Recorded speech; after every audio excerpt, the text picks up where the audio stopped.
எனக்கு என் சமுதாயம் வளரணும், என் சமுதாயம் ஆண்ட இனம் மீண்டும் ஒரு ஆளக்கூடிய சூழ்நிலையை உருவாக்கணும். அதுக்காக தான் நாங்கள் எல்லாரும் என்னதான் வேலை பார்த்தாலும் இரவு பகலா வேலை பார்த்து அடுத்த லெவலுக்கு எடுத்துட்டு போகணும் உழைச்சிட்டு இருக்கோம். ஸோ நல்ல கிட்டத்தட்ட ஒரு 3-4 வருஷமா எல்லா மாவட்டத்துக்கும் பயணம் பண்ணியிருக்கேன். தமிழ்நாடு முழுவதும் நல்ல சமூக சிந்தனையுள்ள தெளிவான சிந்தனையுள்ள ஒரு அதே மாதிரி அதே நேரத்தில் சமுதாய பற்றுள்ள நமது உறவுகள் எல்லாம் ஐடென்டிஃபை பண்ணி வச்சுருக்கோம். இன்னும் நம்ம பொறுப்பாளர்களை நியமிக்கல, அதுக்கே 2-3 வருஷம் எடுத்துக்கிட்டோம். என்ன ரீசன்னா, சும்மா வரவனையெல்லாம் போஸ்டிங் போட்டுட்டு இருந்தோம்னு வைங்களேன். சும்மா புதுசாக கட்சிக்கு வந்ததும் அவரோட இதை வந்துட்டு நம்ம கிட்டத்தட்ட அவரை தெரிஞ்சுக்கணும், அவர் ஜட்ஜ் பண்ணணும், அவர்கிட்ட பேசணும், தெரிஞ்சுக்கிட்டு அவர் எதுக்கு தயாராக இருக்காரு, அடுத்த கட்டமாக என்ன பண்ணுறதுக்கு ரெடியாக இருக்காரு, அவர்கிட்ட என்ன மைண்டில் இருக்குது, சமுதாய ரீதியாக சமுதாயத்தில் அவரோட பார்வை என்ன எல்லாம் தெரிஞ்சுக்கிட்டு அதே மாதிரி எங்கள் அஜெண்டாவை நான் கரெக்டாக பிளான் பண்ணிட்டோம். இப்போ அடுத்த கட்டமாக என்ன பண்ண போகிறோன்னா, இப்போ எல்லாருமே சொல்கிறோம் கல்வியில் வளரணும், பொருளாதாரத்தில் வரணும், எல்லாத்துலேயும் வளரணும்னு.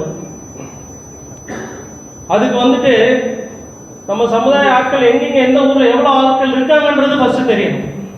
யாருக்கு பண்ண போகிறோம்? இப்போ பொருளாதாரத்தில் நம்மளால் வளர்த்தணும், கல்வியில் வளரணும், அரசியல் அங்கீகாரம் வரணுன்றோம். யாருக்கு வரணும்? யாரை வளர்த்த போகிறோம்? யாருக்கு பண்ண போகிறோம்? யாருக்கு பண்ண போகிறோம்? அப்போ சமூகத்தில் தான் சார் எங்கே நம்மளுக்கு என்ன தேவை இருக்குன்னு தெரிஞ்சால் தானே சார் பண்ண முடியும். சும்மா நம்ம மேடையில் பேசிட்டு போயிடலாம், என் சமுதாயம் வளரணும், வளர்ச்சி பெறணும், எழுச்சி பெறணும், மேடையில் போஸ்ட் நாளைக்கு போயிடலாம், நாளைக்கு போய் என் வேலையை பார்த்து போயிடுவேன். அப்புறம் எப்படி சார் வளர்ச்சி பெற? அடுத்த மீட்டிங் போடுவேன் வேறு மாவட்டத்தில், அப்புறம் எப்படி எழுச்சி பெற சொல்லுவேன், எப்படி வளர்ச்சி பெற? இப்படி தான் போயிட்டுருக்கு. அப்போ நாங்கள் ப்ராப்பர் அஜெண்டா ஃபிக்ஸ் பண்ணியிருக்கோம். ஒவ்வொரு மாவட்டத்திலையும், ஒவ்வொரு தொகுதியிலையும், ஒவ்வொரு ஒன்றியத்திலையும், ஒவ்வொரு பஞ்சாயத்துலையும், ஒவ்வொரு வார்டுலையும் எத்தனை யாதவ குடும்பங்கள் இருக்கு, எத்தனை யாதவ மக்கள் இருக்கான், என்ன படிச்சிருக்கான், என்ன வேலை பார்க்குறான், அவனுக்கு என்ன தேவை இருக்கு, அந்த லிஸ்ட்டை ஃபஸ்ட்டு நாங்கள் எடுக்க போகிறோம்.